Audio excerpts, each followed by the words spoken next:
श्री जगद्गुरु श्री गणेशाय नमः। श्री सरस्वती नमः। श्री गुरुभ्यो नमः। जगद्गुरु नरेंद्राचार्य महाराज की जय। सद्गुरु काडसिद्धेश्वर महाराज की जय। संत शिरोमणि गजानन महाराज की जय। आद्य जगद्गुरु रामानंदाचार्य महाराज की जय। सियावल्लभ रामचंद्र की जय। गुरुर ब्रह्मा गुरुर्विष्णु गुरुर्देवो महेश्वरा गुरुर साक्षात परब्रह्म तस्मै श्री गुरवे नमः। सार्थ श्रीमद दासबोध दशक 6वा समास 6वा सृष्टिकथ। श्रीराम सृष्टीपूर्वी ब्रह्म असे ते सृष्टी मुळीत नसे।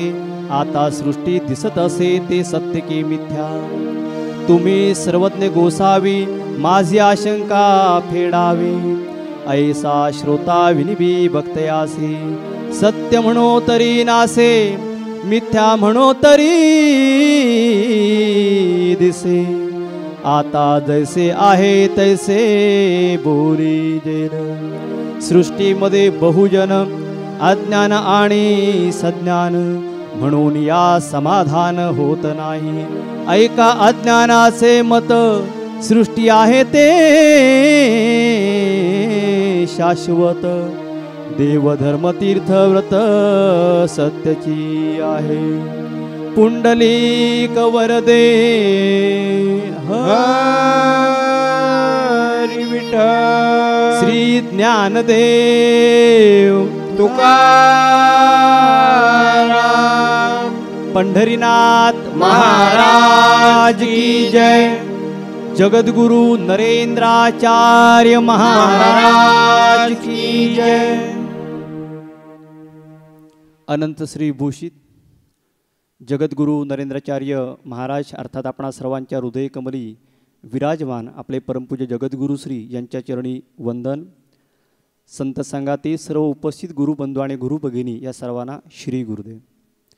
भाविक हो, आज या समासामध्ये आपण सृष्टी कथन या संदर्भात आपण श्रवण करणार आहोत।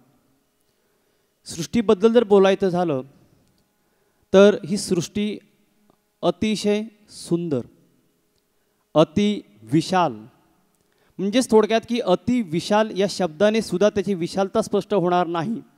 21 स्वर्ग सप्त पाताळ आणि सृष्टीबद्दल संत ऋषी महात्म्याने असं सांगितलेलं आहे, अनंत कोटी ब्रह्मांड नायक। ज्या वेळेला आपण साधू संत सत्पुरुषांचा जे आपण जय जयकार करतो तेव्हा असं आपण म्हणतो, अनंत कोटी ब्रह्मांड नायक महाराजाधिराज। म्हणजेच तिने असं सांगितलेलं आहे की या अनंत कोटी ब्रह्मांड आहेत आणि अशा प्रकारे ही भाई सृष्टी आहे। परंतु सृष्टीच्या पूर्वी ब्रह्म आहे। म्हणजे याचा अर्थ असा आहे की हे जे ब्रह्म आहे या ब्रह्माने सृष्टी निर्माण केलेली आहे। ब्रह्माने सृष्टी निर्माण केलेली आहे। आता बघा, ही ब्रह्म जर सुंदर आहे, ते अति विशाल आहे, तर हे ब्रह्म म्हणजे ही सृष्टी व्यापून ब्रह्म शिल्लक उरलेला आहे। ब्रह्म जे आहे हे शाश्वत आहे आणि सृष्टी जी आहे ती अशाश्वत आहे, नाशिवंत आहे, म्हणजे जे दिसते ते नासते। आणि अशा प्रकारे भावी काही सृष्टी आहे। मला या ठिकाणी एक उदाहरण आठवतो की आपण ज्या वेळेला पिक्चर बघतो, म्हणजे सिनेमा पाहतो, सिनेमा पाहिल्यानंतर आपण म्हणतो की किती सुंदर हा पिक्चर होता, किती सिनेमा सुंदर होता। त्यातले जे कलाकार आहेत ते सुंदर कला सादर करतात, हे वैशिष्ट्य आहेच। पण जर पिक्चर म्हणजे तो जर सिनेमा जर सुंदर असेल तर त्याचा निर्माता किती सुंदर असेल। नाटक पाहिलं, नाटक सुंदर होतं, अरे नाटक जर सुंदर असेल तर त्याचा निर्माता किती सुंदर असेल। तसं सृष्टी सुंदर आहे तर त्याचा जो निर्माता जो परब्रह्म जो आहे हे किती सुंदर असेल। आणि हे समजून घेणं हे आपल्या जन्माचं कर्तव्य आहे की सृष्टी बघा, साधू संतांकडे आपण जेव्हा जातो तेव्हा संत काय करतात, एकदम शॉर्ट की आपण ज्याला म्हणतो शॉर्टकटमध्ये समजून सांगतात की ब्रह्म सत्य आणि जगन मिथ्य, की जे ब्रह्म आहे हे शाश्वत आहे, हे चिरकाल टिकणार आहे, आणि जी सृष्टी आहे ही नाशिवंत आहे. आणि म्हणून आपण ब्रह्माकडे आपण लक्ष दिलं पाहिजे. मला या ठिकाणी एक बोधात्मक गोष्ट म्हणजे एक आठवते, मात्र जरा भगिनीने समजून घ्यायचं आहे. असाच एका महाराजांचा कार्यक्रम असतो. त्या महाराजांचे कार्यक्रम ऐकण्यासाठी महिलाही जातात, पुरुषही जातात, अनेक भाविक भक्तगण त्या मंदिरामध्ये गेलेले असतात. आता भगिनी वर्गांना थोडीशी सवय असतेच काय, की वेगळं वस्त्र आलं की कोणीतरी कौतुक केलंच पाहिजे, वेगळा अलंकार आला तर कोणीतरी कौतुक केलंच पाहिजे. कौतुक नाही केलं ना की हिरमोड होतो, कोणी विचारलंच नाही मला. तसं त्या कार्यक्रमामध्ये एक महिला नथ घालून गेली. नथ जी फुली छोटी असते ती फुली, आणि नथ जरा मोठी असते. आता सर्रास पाहायला मिळत नाही नथ वगैरे, पण ती नथ घालून गेली आणि अगदी कार्यक्रम सुरू होण्यापर्यंत भरपूर ठिकाणी फिरली, पण तिच्या नथीचं कौतुक कोणीच केलं नाही, म्हणून तिचा हिरमोड होता. महाराज आले, कार्यक्रम सुरू झाला, पण हिचं काय की कुणी कौतुकच केलं नाही. आणि आता कार्यक्रम संपल्यानंतर कोण राहणारच नाही, म्हणून ही पहिल्या रांगेमध्ये बसली. हिचं लक्ष काय त्या कीर्तनाकडं नाही, हिचं लक्ष त्या सारखं नथीकडं. आता महाराज पण काय बोलत नाहीत, आणि म्हणून ती काय करायला लागली माहिती आहे काय, सारखी नाक अशी उडवायची, सारखी अशी नाक वरती उडवायची. शेवटी महाराजांचं लक्ष गेलं की काहीतरी, शेवटी जाणतात ना हे संत सत्पुरुष अंतर्ज्ञानी असतात, त्यांनी जाणलं की ह्या भक्त महिलेला काय म्हणायचं आहे. तेव्हा महाराज असं म्हटले, सुंदर. परत म्हटले त्याहीपेक्षा सुंदर, आणि तिसऱ्यांदा म्हटले त्याहीपेक्षा सुंदर. आता हिला प्रश्न पडला, नथ एकच घातलेली आहे, महाराज 3 वेळा का बोलले? कारण संतांच्या वाणीमध्ये काहीतरी मर्म असतं. मर्म जाणून कर्म करावे आणि वर्म तयाचे सोडू नये. एकदा म्हटले सुंदर, त्याहीपेक्षा सुंदर, आणि तिसऱ्यांदा म्हटले त्याहीपेक्षा सुंदर. तेव्हा त्या महिलेला ते सांगितलं, त्या भक्त महिलेला महाराज म्हटले की तुमच्या मनामध्ये जे बऱ्याच वेळेपासून चाललेलं आहे की माझ्या नथीचं कोणी कौतुक करत नाही, म्हणून मी पहिलं कौतुक नथीचं केलं की सुंदर. आपल्याला प्रश्न पडला की दुसऱ्यांदा सुंदर का म्हटले, तर तुमचं नाक सुंदर आहे. आणि तिसरं मी जे सुंदर म्हटलं, तर ज्याने नाक दिलेला आहे ना तो किती सुंदर असेल. हा देह नसे, हा देह आहे, म्हणून त्या नाकाची शोभा आहे. या नाकाची शोभा म्हणजे नाक आहे म्हणून नथ आहे, आणि हे नाक जे ते देहामुळं, म्हणजे थोडक्यात परमेश्वराने आपल्याला देह दिला आहे म्हणून या देहाची किंमत आहे. मग तिच्या मर्म लक्षात आलं की आपण नथच फक्त बघतोय, परंतु नथीची शोभा वाढवणारा जो आपल्यामध्ये आहे तिकडे आपलं दुर्लक्ष होतं. आणि तिकडे लक्ष देण्याचं काम जर कोण करत असेल तर ते म्हणजे संत सत्पुरुष आपल्याला सांगतात की देहामध्ये जे ब्रह्म आहे, जो आत्मा आहे, तिकडे आपण पाहिलं पाहिजे, तिकडे आपण लक्ष दिलं पाहिजे. कारण सृष्टी जे ही नाशिवंत आहे, नथ हे अशाश्वत सुख आहे, परंतु देहामध्ये जो आत्मा आहे याचं दर्शन जर झालं तर आपल्याला खऱ्या अर्थाने शाश्वत जे सुख आहे ते आपल्याला मिळणार आहे, हे त्याच्यातून बोध आपण करून घ्यायचा आहे. एकदा जनक राजाला स्वप्न पडलं होतं. जनक राजाला स्वप्न पडलं की तो त्या स्वप्नामध्ये भिकारी दिसरा झालेला, हातामध्ये कटोरा घेतलेला आहे, सगळीकडे भीक मागत फिरतोय. उत्तर काही सापडेना, आणि म्हणून त्याने सर्व विद्वानांना पाचारण केलं की या आणि आपण मला जो काही स्वप्न पडलेलं आहे त्या स्वप्नाचा अर्थ, त्याचा उलगडा करून द्या. सगळे विद्वान आले, राजदरबार भरलेला होता, सगळे विद्वान आले, आणि त्या विद्वानाला राजाने विचारलं की मला एक स्वप्न पडलेलं आहे की त्या स्वप्नामध्ये मी भिकारी झालेलो आहे, अगदी हातामध्ये कटोरा घेऊन मी भीक मागतोय असं मला ते दृश्य दिसलेलं आहे. तेव्हा तेच मी भिकारी आहे ते सत्य, की मी राजा आहे ते सत्य, याचा मला उलगडा करून दे, यासाठी आपल्याला बोलावलेलं आहे. आता जरी ते विद्वान होते तरी त्यांची मती कुंठित झाली, कारण भिकारी राजाला भिकारी कसं काय म्हणणार, आणि स्वप्न पडलं, राजा सांगतो की स्वप्न पडलं, ते नाकारणार तरी कसं, कारण राजाला वाईट वाटेल, राजाला राग येईल. त्याच्यावर त्यांची अशी अवस्था झाली, भिकारी म्हणू शकत नाही आणि राजाही म्हणू शकत नाही, उत्तर सापडेना. आणि म्हणून राजाला राग आला. अनेक विद्वानांना त्या राजाने कारागृहामध्ये पाठवले, आणि त्यामध्ये एक विद्वान असा गेला होता, आणि त्याचा जो मुलगा होता, एक 11 ते 12 वर्षाचा मुलगा, त्याचं नाव अष्टावक्र. आता अष्टावक्र का, तर त्याचे जे अंग 8 ठिकाणी असं वाकडं होतं म्हणून त्याला अष्टावक्र असं नाव. तो आपल्या मातेला विचारतो की माते, अगं पुष्कळ दिवस झाले आपले बाबा अजून घरी कसे येत नाहीत. तर त्या मातेने सांगितलं की बाबा तू वाईट वाटून घेऊ नको, परंतु तुझे जे बाबा जे आहेत त्या बाबांना राजाने कारागृहामध्ये ठेवलेलं आहे. त्याला एक वेगळंच दुःख झालं की माझे बाबा आणि कारागृहामध्ये. का ग आई, राजाने का ठेवलं कारागृहामध्ये? तेव्हा तिने उत्तर दिलं की राजाला जे काही एक स्वप्न पडलं होतं आणि त्या स्वप्नामधलं नेमकं सत्यस्थिती न मांडल्यामुळं राजाने अनेक विद्वानांना, नुसते तुझ्याच बाबांना नव्हे तर अनेक विद्वानांना त्याने कारागृहामध्ये पाठवलेलं आहे. त्याप्रमाणे म्हणून ते घरी येत नाही आहेत. अत्यंत ते छोटंसं 11 ते 12 वर्षाचा अष्टावक्र जो आहे बाळ आहे, अत्यंत दुःखी झालं. परंतु जिद्दीने, सकारात्मक भावनेने ते राजाला सामोरं गेलं. राजवाडामध्ये ते आलं. आल्यानंतर अनेक विद्वान बसलेले होते. ते शोधामध्ये, उत्तराच्या शोधामध्ये होते. कुणालाही उत्तर सापडेना. आणि ते 11 ते 12 वर्षाचं बाळ ते दरबारामध्ये आलं. तर राजाने विचारलं, अरे बाबा तुझं इथं काय काम आहे? तेव्हा त्या बालकाने सांगितलं की राजे बोला, आपला प्रश्न काय आहे, की ज्या प्रश्नामुळे माझ्या बाबांना कारागृहामध्ये खितपत पडावं लागतंय, सांगा की आपला प्रश्न काय आहे, त्याचं उत्तर देण्यासाठी मी आलोय. राजाही अवाक झाला, विद्वानही अवाक झाले. अरे एवढंसं 11 ते 12 वर्षाचं ते बाळ काय उत्तर देणार, की जे ते विद्वानांची मती कुंठित झाली. आणि मग ते राजाने सांगितलं की बाबा मला एक स्वप्न पडलं, त्या स्वप्नामध्ये मी भिकारी झालेलो दिसलो. तर मी भिकारी आहे हे सत्य, की मी राजा आहे हे सत्य? त्या बालकाने उत्तर दिलं की राजे, आपण राजे आहात आणि त्यामुळं भिकारी हे, म्हणजे आपण भिकारी आहात हे सुद्धा असत्य आहे, आणि आपण राजे आहात हे सुद्धा असत्य आहे. कारण आपल्यामध्ये नेहमी 2 मी असतात. एक मी म्हणजे अहंकार, मी राजा, मी अमुक, मी तमुक, हा अहंकार. आणि आपल्यामध्ये जो खरा मी आहे तो म्हणजे भगवंत, मी ब्रह्म आहे, मी आत्मा आहे.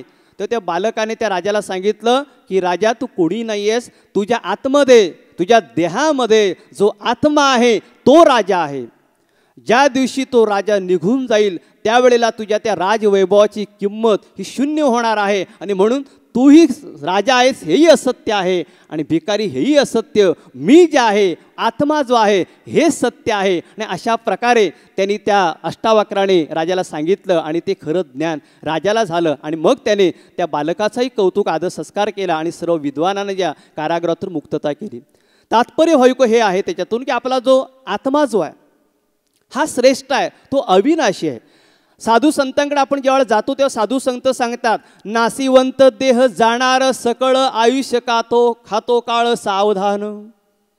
की ज्याप्रमाणे सृष्टी ही अशाश्वत आहे तशा प्रकारे आपला देह हा सुद्धा नाशिवंत आहे, देह सुद्धा क्षणभंगूर आहे. आणि अशा या परमात्म्याने जी सृष्टी निर्माण केली त्या सृष्टीमध्ये आपल्याला जन्माला घातलेला आहे. आणि या सृष्टीचा जो निर्माता आहे त्याची जोपर्यंत ओळख होत नाही तोपर्यंत या सृष्टीवरती आपलं येणं हे सार्थकी होणार नाही आहे. नाहीतर मग आपली अवस्था कशी होईल? पुनरुपी जनन पुनरुपी मरण, पुनरुपी जननी जठर शयनम. पुन्हा जन्माला यावं लागेल, पुन्हा मरावं लागेल. ही जन्म मरणाची फेरी ही चुकणार नाही आहे. यासाठी आपल्याला तो सृष्टीच्या निर्मात्याचं दर्शन होणं हे आपल्या जीवनाचं आद्य कर्तव्य आहे. हे आपण करून घेतलं पाहिजे, हे सर्वांनी लक्षात ठेवायचं आहे. आणि या सृष्टीमध्ये आपण आलो, आणि या येण्यामध्ये आपल्या देहाचं महत्त्व, की त्या परमेश्वराने आपल्याला जन्माला घातलेलं आहे, या देहाचं महत्त्व आपल्याला जेव्हा समजेल, या देहाचा आपण योग्य प्रकारे वापर करून घेऊ, त्या वेळेला त्या निर्मात्याचं आपल्याला दर्शन होणार आहे, जरूर दर्शन होणार आहे. बघा ना, एक उदाहरण दे, आपण आपल्या देहाकडे बघा. आपण नेहमी व्यावहारिक जगतामध्ये फिरणारी माणसं अनेक आपण किमती काढतो. जमीन कशी गुंठ आहे, मग सोनं किती रुपये महाग झालेलं आहे, मग ते तोल्याला कसं, अमकं सगळं काही आपण बाहेरच्या जगतातल्या किमती काढतो. पण भाविको हो, या सृष्टीमध्ये त्या परमेश्वराने आपण धाडलं, ही जर आपण ह्या केसांपासून नखांपर्यंत पूर्ण शरीराची आपण जर किंमत जर काढली तर त्या परमेश्वराने ही कोट्यावधीची प्रॉपर्टी दिलेली आहे. ही कोट्यावधीची प्रॉपर्टी फक्त संसारासाठी नाही आहे, तर संसार करता करता परमार्थ आपण जर साधला तर आपल्याला जरूर या सृष्टीच्या निर्मात्याचं दर्शन घडेल आणि आपल्या या सृष्टीवरती येणं सार्थकी ठरणार आहे. बघा ना, या देहाची किंमत काय. मला एक प्रसंग, आपण केसापासून सुरुवात करूया. केस म्हटलं की अर्जुनाची आठवण येते की तो अर्जुनाचे केस सुद्धा कृष्ण कृष्ण कृष्ण कृष्ण असे बोलत होते. जर का केस कृष्ण जर बोलतायत तर त्याचा अर्थ असा आहे की त्या नसा नसामध्ये, रक्ताच्या थेंबा थेंबामध्ये कृष्ण बिंबला होता त्या अर्जुनामध्ये, आणि म्हणून त्याच्या जन्माचं सार्थ झालं. म्हणून अनेक युग गेली, अनेक वर्ष गेली, परंतु कृष्ण नावारूपाने तो अजरामर झाला. का? रोमा रोमामध्ये कृष्ण होता, रोमा रोमामध्ये त्याचं नामस्मरण सुरू होतं, हे लक्षात ठेवायचं. आपल्याला बघा हे माथा दिलेला भगवंताने, हा जो माथा दिलेला आहे तो या माथ्याचा आपला जर सार्थ करायचा असेल तर काय केलं पाहिजे? ज्या ज्या ठिकाणी मन जाय माझे त्या त्या ठिकाणी निजरूप तुझे, मी ठेवितो मस्तक ज्या ठिकाणी तेथे तुझे सद्गुरु पाय दोन्ही. जो माथा सद्गुरूंच्या चरणी लीन होतो तो माथा धन्य. बघा भगवंताने आपल्याला ही सृष्टीमध्ये जेव्हा धाडलं तेव्हा काय दिलं बघा? डोळे दिलेले आहेत. हे डोळे फक्त काही, कारण डोळ्यांचं काम काही बघत बसणार आहेत, पण या डोळ्यांनी काय पाहिलं पाहिजे? आवडे हे रूप गोजिरे सगुण, आवडे हे रूप गोजिरे सगुण, पाहता लोचन पाहता लोचन सुखावले सुखावले सुखावले, आवडे हे रूप गोजिरे सगुण. बघा की या नेत्र कधी धन्य होतील? की ज्या वेळेला सद्गुरूंचं रूप आमचे नेत्र पाहतील तेव्हा हे नेत्र धन्य होतील. हे कान कधी धन्य होतील? कारण कानाचं काम ऐकणं, भरपूर काही आपण ऐकतो, पण ज्या वेळेला त्या भगवंताचे गुणगान, भगवंताचं भजन, भगवंताचं कीर्तन, भगवंतांचं नाम ज्या वेळेला आमचे कान ऐकतील त्यावेळेला आमचे कान धन्य होणार आहेत.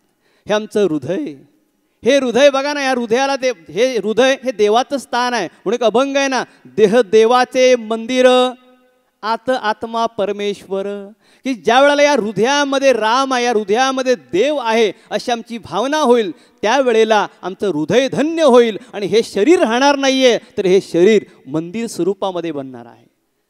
सगळ्यात महत्त्वाचं म्हणजे मनामध्ये अनेक काही येत राहत असतं, पण ज्या वेळेला माझ्या मना लागो छंद गोविंद नित्य गोविंद, माझ्या मना लागो छंद गोविंद, की ज्या मनाला हरिनामाचा छंद लागेल ते मन धन्य. हात नुसते भाविको पोट भरण्यासाठी नाही आहे, तो विचारपूर्वक त्या भगवंताने सगळे अवयव दिलेत. वेळोवेळी आपल्याला जगद्गुरू माऊली आपल्या प्रवचनाच्या माध्यमातून सांगत असतात की दुर्मिळ नरदेह आहे आणि भगवंताने आपल्याला काय काय दिलेलं आहे हे जगद्गुरू माऊली वारंवार सांगतात. हे हात कशासाठी? जगद्गुरू माऊलींनी सांगितलं, तुम्ही जगा दुसऱ्याला जगवा, यासाठी जर आमचे हात सत्कारणी लागले तर ह्या हाताचं सार्थक होणार आहे. तुम्ही जगा दुसऱ्याला जगवा, होता होईल तेवढं चांगलं कर्म करा, अनेकांना मदत करा, उपयोगी पडा, म्हणजे हे हात धन्य होणार आहेत. हे पाय फक्त शेतावर जाण्यासाठी, नोकरीसाठी, व्यवसायासाठी भाविको नाही आहेत. हे पाय कधी धन्य होतील? देवाची ये द्वारी उभा क्षण भरी, देवाची ये द्वारी उभा क्षण भरी, तेणे मुक्ती चारी साधी येल्या, तेणे मुक्ती चारी साधी येल्या. की ज्या वेळेला आम्ही शुद्ध भावनेने, शुद्ध अंतकरणाने देवाच्या दरबारामध्ये आम्ही उभे राहू, स्थिर होऊ, मनाने स्थिर होऊ, त्यावेळेला आम्ही चारी मुक्ती साधणार आहोत. आणि मग हरिमुखे म्हणा, हरिमुखे म्हणा, हरिमुखे म्हणा, हरिमुखे म्हणा. काय आपण दृश्य पाहिलं? टाळी वाजवली म्हणजे हात धन्य झाले. आणि जाताना काय घेऊन जाणार आहोत? पुण्याची गणना कोण करी, पुण्याची गणना कोण करी. बघा ना की संतांचे बोध कसे आहेत. बघा की संतांचं म्हणणं असं आहे की बाबा रे, हे जे सृष्टी आहे ही अशाश्वत आहे, देह अशाश्वत आहे, संसार अशाश्वत आहे. शाश्वत काय आहे? की जे आपण कर्म करू त्या कर्माच्या माध्यमातून जे काही पुण्य प्राप्त होईल, ही पुण्याची शिदोरी आपल्यासोबत कायम जात असते. आणि ही जी पुण्याची जी शिदोरी आहे ती आपल्याला उपयोगी पडत असते. आणि म्हणून ही जी सृष्टी जी आहे, ह्या सृष्टीला आपण काय केलेलं आहे? कारण परमार्थामध्ये दोन प्रकार सांगितलेले आहेत. एक प्रकार असा आहे ज्ञानी, म्हणजे शैक्षणिकदृष्ट्या नाही, परमार्थीदृष्ट्या माणसाचे दोन प्रकार, एक ज्ञानी आणि दुसरा अज्ञानी. आता ज्ञानी काय करतो? ज्ञानीमध्ये कोण येतं? साधू, संत, ऋषी, मुनी. ते काय करतात? ब्रह्म जे आहे ते ब्रह्माला सत्य मानतात. जो अज्ञानी जो आहे, अज्ञानी काय करतो? की जे जे काही बाहेर दिसतंय सगळं, जे विश्व, जे दृश्य आहे, जे विश्व आहे, जी सृष्टी आहे, या सृष्टीला तो आपलं मानतो. आणि त्यामुळं काय होतं आहे की आम्हाला आमच्या जीवनाचं सार्थक करता येत नाही आहे. आणि या सृष्टीमध्ये जो परमात्मा आहे याचं जर दर्शन घडायचं असेल तर जीवनामध्ये सद्गुरूंची आवश्यकता आहे. ते सद्गुरू मग सांगतील बरोबर, कारण एक जो सद्गुरू सांगतील मग काय करतील सद्गुरू, तर सद्गुरू असं सांगतील की पहिलं काय करा, आपलं जे मन आहे हे मन ताब्यात घ्या. प्रत्येक साधू संतांनी आपल्या जीवनाच्या सार्थकतेसाठी मनाला अत्यंत महत्त्वाची भूमिका दिलेली आहे. म्हणून त्यांनी सांगितलं मन करारे प्रसन्न सकळ सिद्धींचे कारण, की सगळ्या सिद्धी प्राप्त होतील, पण त्यासाठी आपलं जे मन आहे हे आपण प्रसन्न करणं आवश्यक आहे. मन संयमी करणं आवश्यक आहे. जगद्गुरू माऊली सुद्धा आपला जो उपदेश करतात त्यावेळेला नेमकं पहिलं हे सांगतात की 10 मिनिटं वेळ काढा आणि भक्ती करा. म्हणजे नेमकं काय करा की त्यामुळं मनाची एकाग्रता होईल, मनामध्ये सात्विकता येईल, मनाच्या माध्यमातून विकसित होणारे सर्व गुणांचा विकास होईल, की ज्याप्रमाणे शरीरावरती ज्या ज्या ठिकाणी ज्या ज्या अवयवाला जो जो अलंकार आहे तो आम्ही घातला की ज्याप्रमाणे या शरीराची शोभा वाढेल, तशा प्रकारे आमच्यामध्ये जे गुण आहेत हे गुण भक्तीच्या माध्यमातून मनाच्या माध्यमातून हे विकसित झाले तर आमच्या देहाची शोभा वाढेल आणि या सृष्टीमध्ये परमेश्वराने आम्हाला जे पाठवलेलं आहे ते आमचं येणं जे आहे ते सार्थकी ठरणार आहे. म्हणून जगद्गुरू माऊली सांगतात की आपण पहिलं मनाला सावरलं पाहिजे, मन आपलं मजबूत केलं पाहिजे, मन स्थिर केलं पाहिजे आणि या मनाला आपण आकार दिला पाहिजे. मनाला आपण आकार दिला पाहिजे आणि मनाने आकार घेतला की मग बुद्धीला आकार मिळतो. संत काय करतात की बुद्धीला चालना देण्याचं काम करतात. सार काय आहे, आसार काय आहे, शाश्वत काय आहे, अशाश्वत काय आहे आणि नेमकं आपण काय करावं आणि काय करू नये ही सारासार बुद्धी विकसित करण्याचं काम जे आहे हे संत करत असतात आणि अशा प्रकारे आपल्याला संत बोध करत असतात. त्याचप्रमाणे जर का आपल्याला सृष्टीतला परमात्मा जो आहे त्याचं जर दर्शन आपल्याला घडायचं असेल तर जशी सृष्टी अनंत, जशी विशाल, ज्या सृष्टीमध्ये जिथे जिथे आपण जाणार त्या त्या ठिकाणी आपण जर आचरण चांगलं जर केलं तर भाविक हो या सृष्टीतला जो निर्माता आहे त्याचं दर्शन आपल्याला जरूर घडणार आहे, जरूर घडणार आहे. त्यासाठी एक शॉर्टकटमध्ये मी आपल्याला एक दृष्टांत सांगतो, कारण इथं वेळेचं पण बंधन आहे. आचरण महत्त्वाचं आहे. त्यासाठी एक उदाहरण म्हणजे एक महाराज होते, त्या महाराजांनी अनेक शिष्यांना ज्ञानार्जनाचं काम दिलं, म्हणजे ज्ञानार्जन केलं आणि त्या शिष्यांना सांगितलं की प्रसाद रूपामध्ये मी तुम्हाला आता केळं देणार आहे. बघा ना, कारण सृष्टी ही सगळीकडे आहे आणि सृष्टीमध्ये परमात्मा आहे, दर्शन कसं घडेल त्याची गुरु केली आणि त्या शिष्यांना सांगितलं की प्रसाद रूपाने मी तुम्हाला केळं देणार आहे, पण अट अशी आहे की हे केळं आश्रमात खायचं नाही आहे, तर घरी जाऊन आपण हे केळं प्रसाद रूपाने खायचं आहे. दुसरी अट अशी आहे की ते केळं खाताना कोणीही बघता कामा नाही आहे, कोणीच बघता कामा नाही आहे. अट मान्य आहे? हां महाराज अट मान्य, गुरुवर्य अट मान्य आहे. प्रत्येकाने केळं रूपामध्ये तो प्रसाद घेतलेला आहे. घरी गेलं, घरी गेल्यानंतर आपापल्या पद्धतीने बुद्धीचा वापर करून कोण कॉट खाली लपलाय, आता सांगायला नको वेळ आपल्याकडे कमी आहे, कोण वरती गच्चीमध्ये गेला, गॅदरिंगमध्ये गेलाय, कोण गच्चीमध्ये गेला, अशा वेगळ्या ठिकाणी आडोसे लाईट बंद केला, सगळे विश्रांती घेतले, सगळे झोपले घरची मंडळी आणि गुपचूप उठला, केळं खाल्लं अंधाऱ्या रात्रीमध्ये. वेगळ्या प्रकारे बुद्धीचा वापर करून प्रत्येक शिष्याने केळं खाल्लं. एक जण एका कोपऱ्यामध्ये गेला, कोणीच पाहत नव्हतं, ती केळ्याची साल सोलली, केळं आता खाणार. इतक्यात गुरूंचं स्मरण, गुरूंच्या मंत्र मूलम गुरु वाक्य, की गुरु वाक्य, गुरूंचा बोध, गुरूंचा संदेश स्मरणात आला आणि मग त्याने ते केळं नाही खाल्लं, तसंच ठेवून दिलं. दुसऱ्या दिवशी दरबार भरला आणि गुरु महाराजांनी विचारलं आता सांगा बघू कुणी कसं केळं खाल्लं, आणि मग सांगण्याची शर्यत. प्रत्येकाने आपापल्या पद्धतीने सांगितलं की गुरु महाराज असं केळं खाल्लं, तसं केळं खाल्लं, सगळ्यांनी सांगितलं. ज्याने केळं खाल्लं नाही तो मात्र घाबरला. तो एकच होता, कोपऱ्यामध्ये गेला आणि गुरु महाराजांनी विचारलं सांगा आता केळं कुणी नाही खाल्लं. हा घाबरमध्ये एकटा उभा राहिला आणि सांगितलं की महाराज गुरुवर्य माफ करा, मी केळं नाही खाल्लं. गुरूंचे उलटे बोल तर साधकाचे होते मोल. गुरु एवढे काय रागवले, त्यावर बाकी सगळे खुश. हा स्वतःला लय अतिशाणा समजतो, केळं खात नाही, कळत नाही गुरुची आज्ञा. गुरु महाराजांनी पुढे बोलणे सांगितलं रे बाबा का नाही तू केळं खाल्लंस. गुरुने मर्म ओळखलं होतं, सांग ह्या सगळ्यांना की तू केळं का नाही खाल्लंस. तर तिने सांगितलं की गुरु महाराज आपण काय सांगितलं, ज्या ज्या ठिकाणी मन जाय माझे त्या त्या ठिकाणी निजरूप तुझे, मी ठेवितो मस्तक ज्या ठिकाणी तेथे सद्गुरू तुझे पाय दोन्ही. गुरु महाराज आपण काय सांगितलं, जगामध्ये देव नाही अशी जागा कुठे शोधून सापडणारच नाही. आपली अट अशी होती केळं खाताना कुणी बघता कामा नाहीये. ज्या कोपऱ्यामध्ये मी गेलो त्या कोपऱ्यामध्ये देवाचं अस्तित्व निर्गुण स्वरूपामध्ये आपण होतात आणि म्हणून मी केळं खाल्लं नाही. तात्पर्य भाविक हो की या सृष्टीतलं येणं सार्थकी व्हायला आपल्याला पाहिजे असेल, या सृष्टीतल्या निर्मात्याचं दर्शन आपल्याला व्हायला हवं असेल, तर आपण अनन्य भावे सद्गुरूंना शरण जाऊन आपल्या जगद्गुरू माऊलीसुद्धा अनन्य प्रकारे आपल्याला मार्गदर्शन बोध करत असतात. त्याप्रमाणे आपण आपल्या मनाला, आपल्या बुद्धीचा आपण विकास केला, मनाला आपण वळवलं, योग्य प्रकारे आचरण केलं, तर आपल्यातलं देवत्व, आपल्या देहामध्ये असणाऱ्या देवाचं दर्शन घडवण्याचं सामर्थ्य आपल्या जगद्गुरू माऊलींकडं जरूर आहे. आणि असं दर्शन घडेल त्यावेळेला आपल्या जन्माचं निश्चित स्वरूपामध्ये सार्थक होणार आहे. आजचा प्रवचनाचा विषय आहे सृष्टी. तेव्हा ही जी सृष्टी आहे ही नाशिवंत सृष्टी आहे. समर्थ रामदास स्वामींना सांगायचं की या सृष्टीमध्ये, या सृष्टीच्या मोहामध्ये आपण अडकलेलो आहोत, प्रेमामध्ये अडकलो आहे. आणि हे मृगजळ आहे. आपण रस्त्यानं चालत असतो, दुपारचे 12-12:30 झालेले असतात आणि लांबवर पाहिल्यानंतर आपल्या लक्षात येतं की अरे लांब दूरवर पाणी दिसतंय, रस्त्यावर वाफा येत असतात आणि पाण्याचा भास होतो. तशा प्रकारे या मायेमुळे या सृष्टीचा आपल्याला भास निर्माण झालेला आहे, आभास निर्माण झालेला आहे की हेच सत्य आहे. समर्थ रामदास स्वामींनी आपल्या या पंक्तीमध्ये सांगितलं आहे की आपल्याला जे असत्य आहे ते सत्य वाटतं.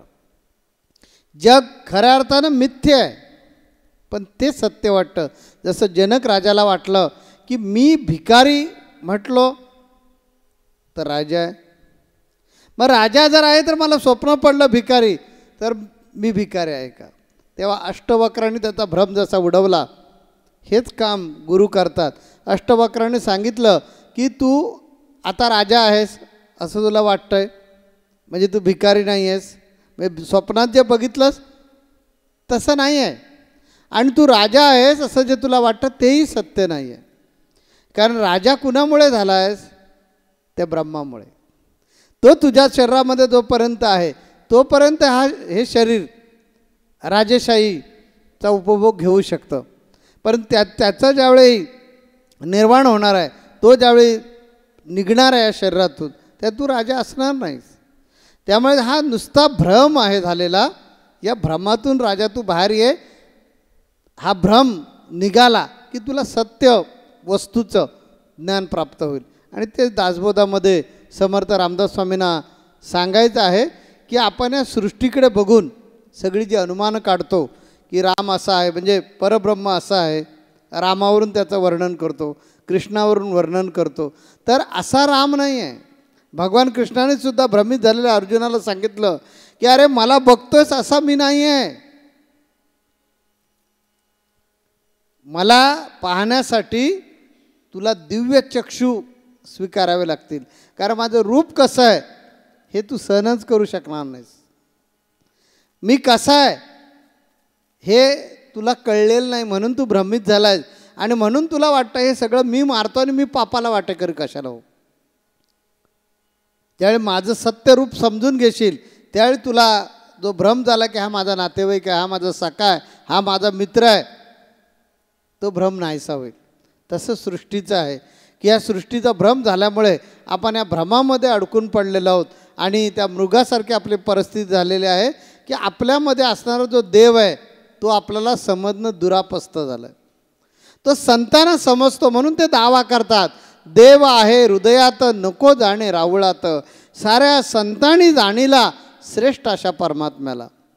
तेव्हा या श्रेष्ठ परमात्म्याला संतांनी जाणलं म्हणून काय करा, करू नका काही, संत संग ध्यानी धरा.